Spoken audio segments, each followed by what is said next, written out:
It wasn't elected, it doesn't campaign, and yet it wields more influence over your paycheck, your mortgage, and your future than the President of the United States. The Federal Reserve was created to stabilize money, but behind closed doors, it quietly became the most powerful institution in American life, able to create trillions out of thin air, dictate interest rates, and even rescue entire industries while presidents watched helplessly. This isn't just about economics, it's about a silent shift in who truly runs the country. Because if money is power, then the Fed became king, and no one voted for it.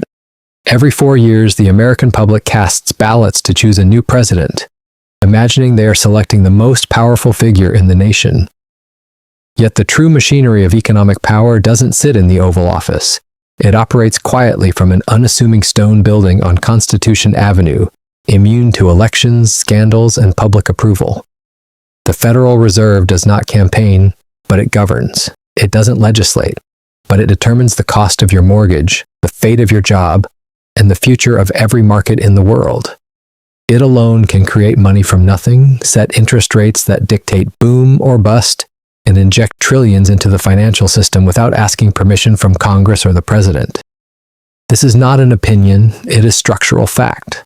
While presidents make speeches about inflation or recovery, it is the Fed's 12-member committee that adjusts the dials of monetary reality.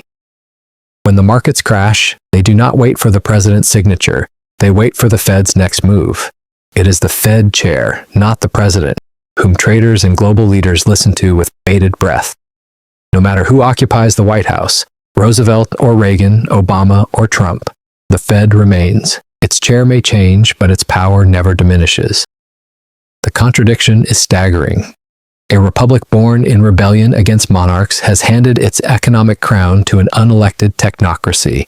And while the president faces voters, scrutiny, and term limits, the Federal Reserve operates on a different timeline, a different logic, and a different level of insulation from accountability. Most Americans can't name more than one Fed official. Few understand its structure, and yet they live under its rule. The dollar in their pocket, the credit line they depend on, the job they hope to keep, all are shaped by policy decisions made in rooms the public never sees, by officials the public never chose. And this is not accidental. The Fed was designed to be separate, to shield monetary decisions from what its creators called the whims of politics. But over time, that separation turned into dominance. What began as a central bank meant to stabilize credit markets became an institution whose word could make or break presidencies. In moments of crisis, presidents look to the Fed not as a partner, but as a higher power. They need it to stimulate, to rescue, to soothe the markets before the polls turn. The president may declare intentions, but the Fed determines what is financially possible. This is not a conspiracy, it is a system built deliberately over a century, in stages so quiet the public barely noticed. A central bank, unbound by voters yet commanding the fate of their dollars. A power center hidden in plain sight. And so we must ask, how did this institution rise above the presidency? How did an unelected board of bankers come to hold dominion over the levers of American power? To answer that, we must return to a crisis, the panic of 1907, when the American financial system cracked and a door opened that would never close. In 1907, the nation discovered just how fragile its financial system truly was when a speculative scheme collapsed and triggered a wave of bank runs that spread like wildfire through New York City. Lines of panicked depositors wrapped around street corners, demanding their savings from institutions that no longer had the cash to give them. Banks froze, trust companies failed, and the stock market spiraled toward oblivion. In the absence of any national stabilizing force, the responsibility to save the American economy fell not to the president nor to Congress, but to a single private citizen, J.P. Morgan. Sitting in his library beneath the soft glow of gas lamps, the aging titan summoned bank presidents, trust company executives, and railroad magnates, locking the doors until they agreed to his rescue terms. He commanded them with the authority of a monarch, ordering injections of capital into failing institutions, orchestrating emergency loans, and even dictating which firms would be allowed to die for the greater good. When the U.S. Treasury sent millions in gold to Morgan for distribution, it was an admission of stunning significance. The federal government had neither the tools nor the power to stabilize its own financial system. Morgan did what presidents could not. He stopped the panic. But saving the system exposed the system's fatal flaw. If the stability of a modern nation depended on the personal fortune and willpower of a single banker, then the system was not a system at all. It was improvisation masquerading as policy. Elites in Washington and Wall Street understood this immediately. They needed a permanent mechanism, something that looked public enough to earn trust, yet was controlled by the financial class that understood the plumbing of markets. The goal was not to protect ordinary citizens. The panic had shown that depositor suffering was acceptable collateral damage. What mattered was ensuring that bankers would never again be forced to rely on personal wealth to save the country, and never again risk losing control of the situation to unpredictable political forces. Out of this fear and ambition emerged the blueprint for a central bank that would be called federal for legitimacy, but structured to serve private interests, a bank insulated from voters, designed by financiers, and endowed with the authority to act decisively in crises without waiting for presidential approval. The Panic of 1907 did not just inspire reform, it justified transferring economic sovereignty away from elected leaders and into the hands of a technocratic elite. Panic had revealed the truth. The American financial system needed a master, and the people in power were determined to choose that master themselves. In the waning days of 1913, while most Americans were distracted by the approach of Christmas, Congress quietly passed the most consequential financial legislation in the nation's history, the Federal Reserve Act. Signed into law by President Woodrow Wilson on December 23rd, it established a central banking system that would operate at the core of American economic life.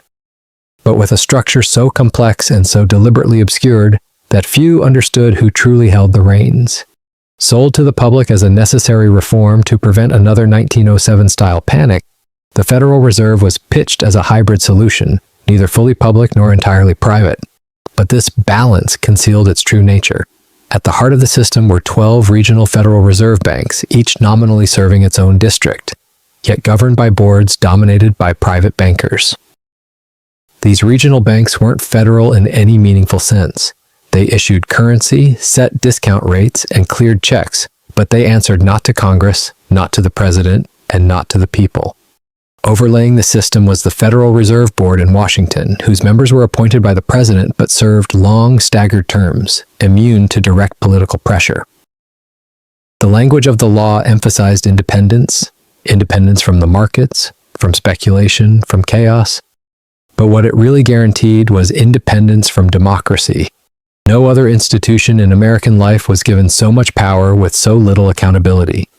Even the name Federal Reserve was a linguistic sleight of hand. It sounded like a government institution, but in practice, it functioned as a cartel of elite bankers cloaked in public legitimacy. The real authors of the system, men like Paul Warburg, a German-born banker with deep ties to European finance, and Nelson Aldrich, a senator aligned with the interests of the House of Morgan, had met years earlier at a secret gathering on Jekyll Island off the coast of Georgia, where they drafted the blueprint in total secrecy.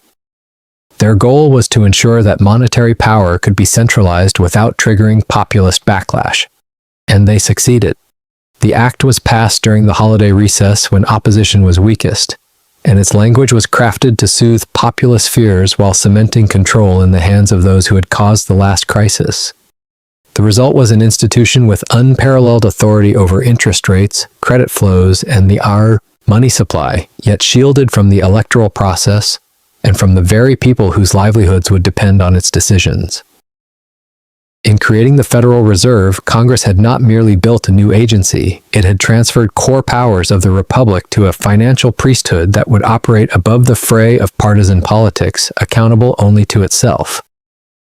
The United States now had a central bank, but more than that, it had created a sovereign entity within the state, one that could grow its influence through crisis after crisis without ever facing a vote. The true ascent of the Fed had begun, and few realized just how permanent its authority would become. When Congress declared war in April 1917, President Woodrow Wilson mobilized soldiers, factories, and shipping lines, but it was the Federal Reserve that mobilized the money. America's entry into World War I required resources on a scale previously unimaginable, and the government faced a staggering problem: how to finance a global war without collapsing the domestic economy. Taxation alone could not cover the costs, and the Treasury turned to borrowing. But this time, unlike previous conflicts, it had a new and unprecedented ally, the Federal Reserve. What followed was a transformation not just in war finance, but in the very nature of American power. The Fed coordinated massive Liberty Bond campaigns, absorbing war debt and redistributing it through the banking system with newly created money. By setting favorable discount rates and expanding the monetary base, it allowed banks to underwrite government borrowing at scale without triggering immediate inflation. The public believed they were buying patriotic bonds, but behind the scenes, the Fed was effectively monetizing debt, financing war through the printing press rather than just public savings. It became the lender of last resort, not just to banks, but to the U.S. government itself. While Wilson issued declarations and speeches, the Fed ensured his words were backed by capital. Its role was quiet, technical, and absolutely decisive. This was the moment the Federal Reserve graduated from monetary regulator to sovereign engine. It had proven that through bond purchases and interest rate manipulation, it could fund foreign policy goals without needing legislative battles or taxpayer consent. And because it operated in financial markets rather than political arenas, it could act swiftly, in secret, and without the friction of democratic delay.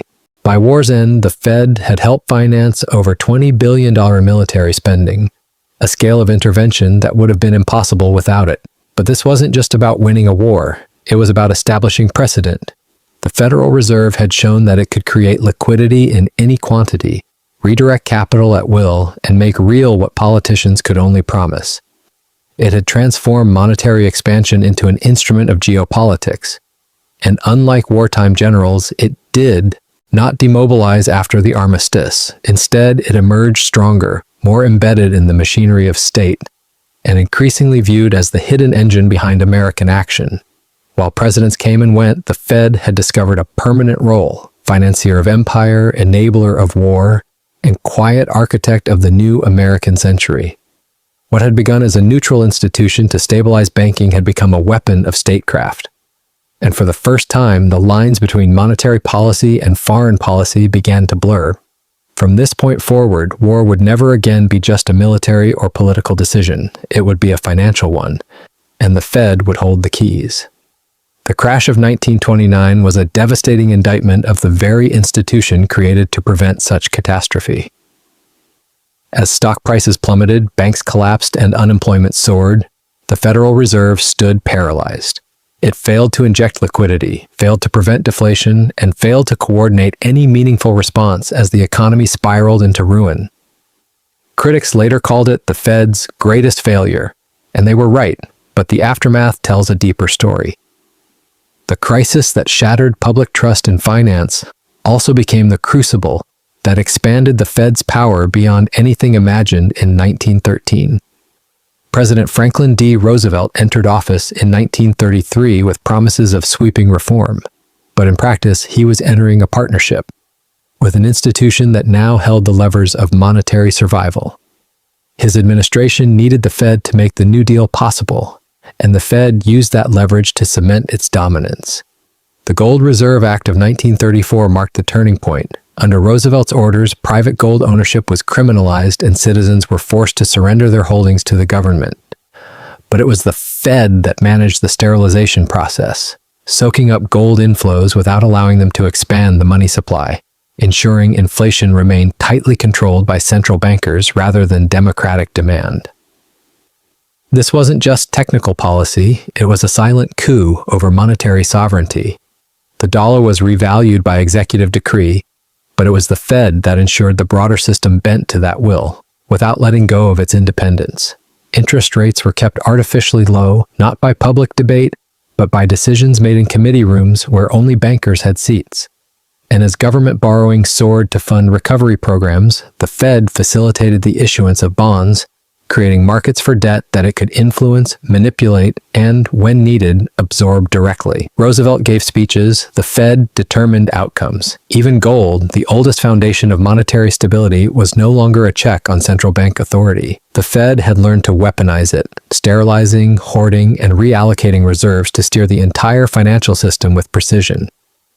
By the late 1930s, the idea of money as something tethered to Physical assets had been eclipsed by a new reality, money as policy, directed by a central authority immune to elections. The Great Depression, rather than humbling the Fed, transformed it into a power center no president could afford to challenge. While millions waited in breadlines and farmers watched crops rot in the fields, the Fed restructured the architecture of American finance to ensure it would never again be sidelined in crisis. It had failed spectacularly, but like all true power, it used failure not as an end, but as a justification for deeper control. When the recovery came, it came not just with jobs and stimulus, but with a new hierarchy. Presidents could propose, but the Fed would decide, and that reality would shape every administration that followed. In 1944, while World War II still raged across continents, the world's financial future was being drafted in a luxury resort far from the battlefield. At the Mount Washington Hotel in Bretton Woods, New Hampshire, delegates from 44 nations gathered to craft a new economic order. And though presidents and prime ministers would later claim credit, the real architects wore no uniforms and made no speeches. They were central bankers and treasury officials, with the Federal Reserve positioned quietly at the center. The goal was simple on paper: prevent the chaos of the interwar years by creating a stable international monetary system. But the structure that emerged did far more than that. It turned the US dollar into the anchor of global finance, effectively placing the Federal Reserve in a supervisory role over the world's money.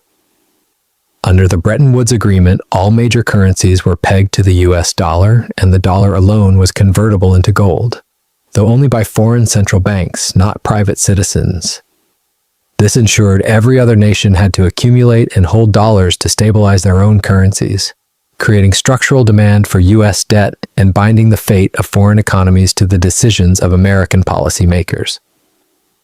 The Federal Reserve now stood not just as steward of domestic monetary policy, but as the de facto manager of the global system. While presidents focused on diplomacy, defense, and reconstruction, it was the Fed that determined the flow of capital, the price of credit, and the limits of inflation for dozens of countries. When foreign banks needed liquidity, they needed dollars, and when they needed dollars, they looked not to their own governments, but to the Federal Reserve. This was monetary empire without conquest. No armies occupied these nations, yet their economic futures were tethered to decisions made in Washington. Every interest rate adjustment by the Fed rippled outward across the planet. A tightening of U.S. monetary policy could plunge Brazil into recession or trigger capital flight from Southeast Asia. Conversely, a wave of dollar liquidity could inflate asset bubbles from Tokyo to Frankfurt. The central irony was that the Fed, unelected and opaque, now wielded more direct influence over the material well-being of foreign citizens than many of their own elected leaders. And while the system appeared multilateral, with institutions like the IMF and World Bank introduced as balancing forces, it was in practice anchored around one currency, one central bank, and one unspoken rule. The world would adjust to the dollar, not the other way around. Bretton Woods marked the moment when the Federal Reserve ceased being merely a national institution. It had become the spine of a new global architecture, an empire built not with battalions but with balance sheets. And behind every foreign central bank meeting, behind every currency stabilization program, and behind every IMF recommendation, was the quiet but unrelenting hand of the Federal Reserve. In August 1971, under the weight of rising inflation, trade deficits, and a global run on U.S. gold reserves, President Richard Nixon appeared on national television and severed the last tie between the dollar and gold.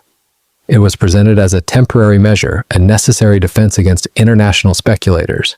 But it was in fact the final act in a long campaign to unshackle money from material constraint.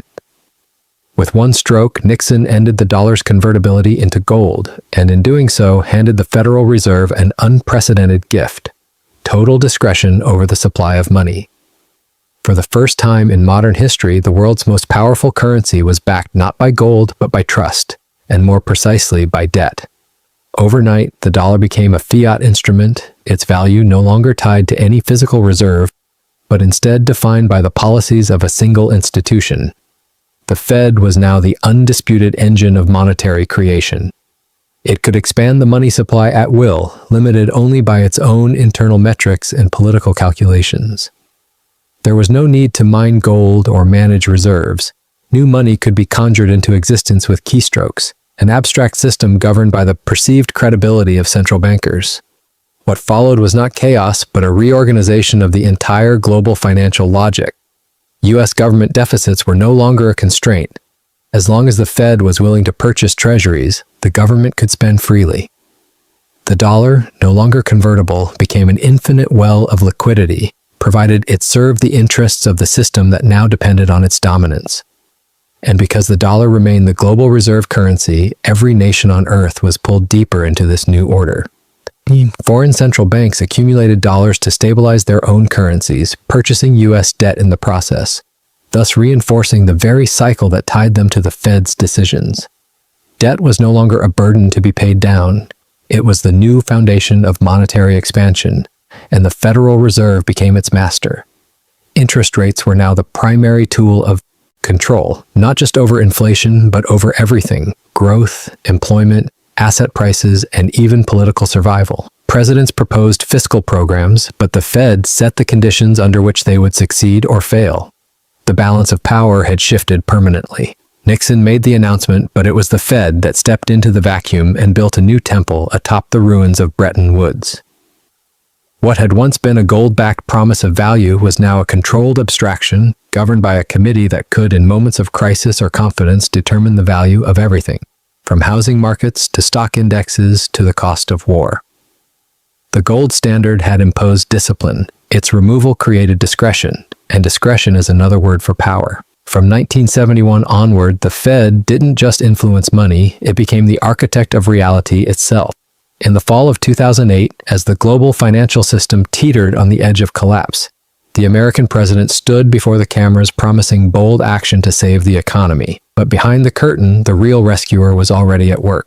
The Federal Reserve, unelected and unaccountable to the public, began quietly executing one of the largest financial interventions in history. As investment banks failed, mortgage giants imploded, and credit markets froze, the Fed stepped beyond its traditional mandate and into uncharted territory. Without waiting for congressional approval, it conjured trillions of dollars into existence through emergency lending facilities, direct market support, and a weapon few Americans had ever heard of: quantitative easing. QE allowed the Fed to purchase toxic assets, government bonds, and mortgage-backed securities at scale, injecting cash into a system starved of trust and liquidity. While presidents publicly debated stimulus packages and tax relief, the Fed silently guaranteed the survival of Wall Street. It didn't need a vote. It had the legal authority and the digital printing press to act alone, and act it did, buying bad debt, accepting junk collateral, and providing zero-interest loans to institutions whose reckless behavior had caused the collapse in the first place. The line between monetary policy and fiscal rescue blurred completely. Banks that had bet everything and lost were suddenly whole again, not because of taxpayer generosity, but because the Federal Reserve had chosen to save them. It was a rescue without consent, a bailout without legislation. Presidents justified their response to the public, explaining that the economy needed stability and recovery, but they were explaining decisions already made elsewhere. The Fed didn't just support the system, it decided which parts of the system would live or die. Lehman Brothers was allowed to fall. AIG was saved. Bear Stearns was merged under emergency arrangements. These weren't political decisions, they were strategic calculations made by central bankers operating under the banner of crisis management. Interest rates were slashed to near zero, not by vote, but by committee. Liquidity programs were extended to non-bank institutions for the first time in history. Shadow banking entities and foreign banks received backdoor funding, revealed only later through audit pressure. When the dust began to settle, Wall Street had been made whole. Corporate profits returned to record highs, and asset prices rebounded swiftly. But for millions of ordinary Americans, the recovery never came. Homes were lost, savings were wiped out, and wages stagnated. The president delivered speeches about renewal, but the Fed had already chosen which class of America would be restored. The message was clear. In a true crisis, presidents turn to the Fed for salvation. And the Fed answers not with democracy, but with discretion. It had saved the system, but in doing so, it had also confirmed the new order. The president may lead in public, But when empires shake, the real power lies in the central bank.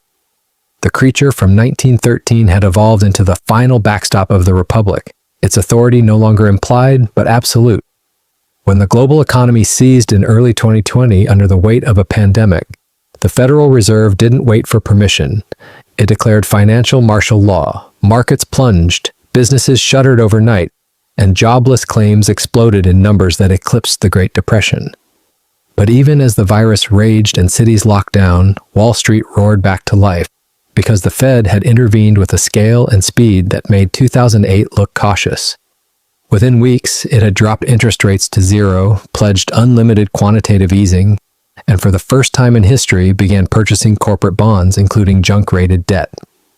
It backstopped entire asset classes, created special purpose vehicles to absorb market risk, and coordinated directly with the U.S. Treasury in a fusion of monetary and fiscal power that blurred the last remaining line between central banking and government spending.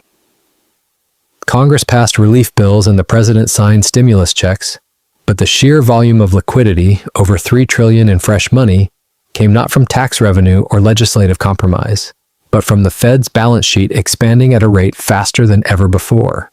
It wasn't just backstopping the financial system anymore, it was becoming the financial system.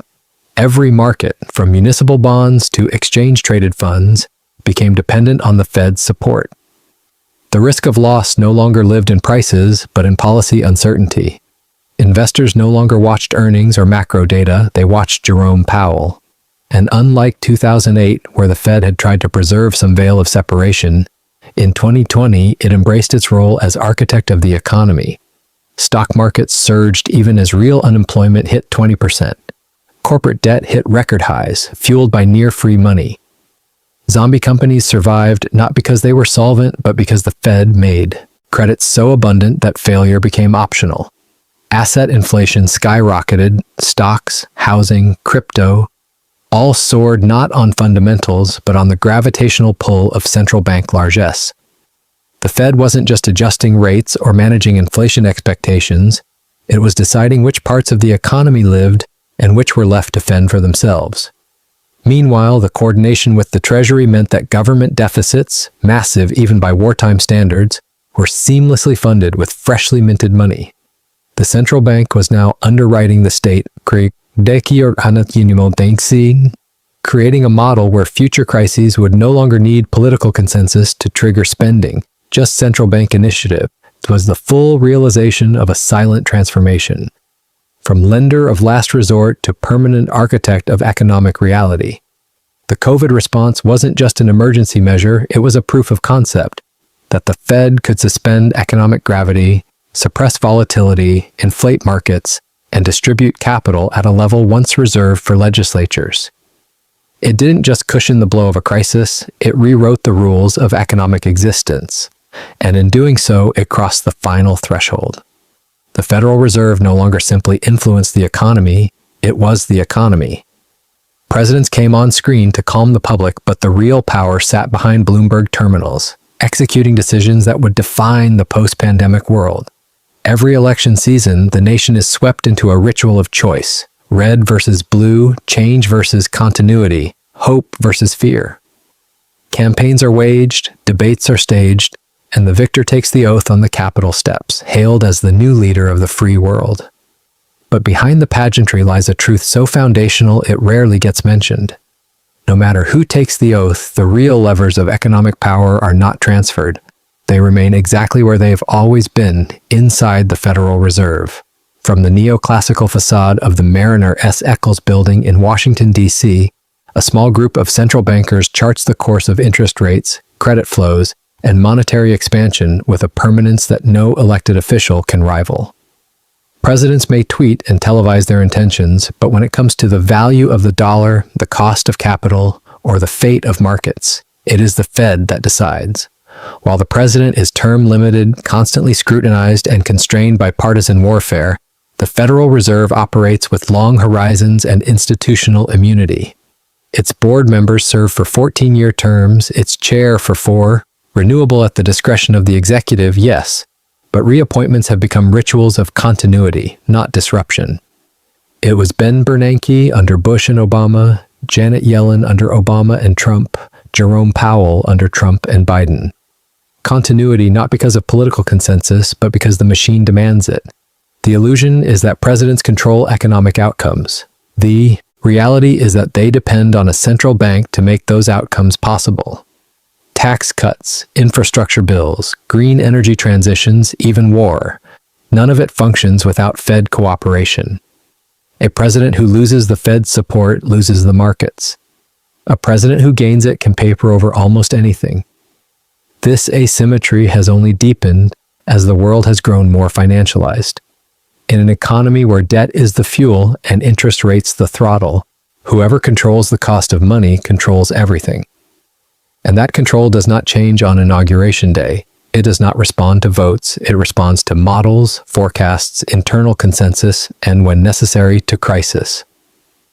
The Fed was designed to be above politics, but in reality, it now sits above democracy itself.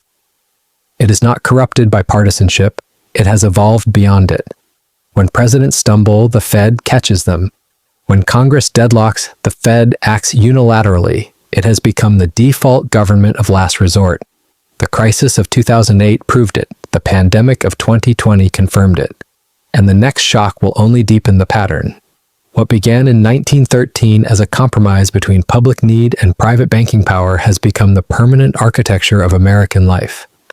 Presidents may inspire, disappoint, or disappear, but the Federal Reserve remains. It doesn't ask for your vote. It doesn't need your approval. It only requires your compliance. And in the end, it is the central banker, not the commander-in-chief, who holds the power to make the modern world go round.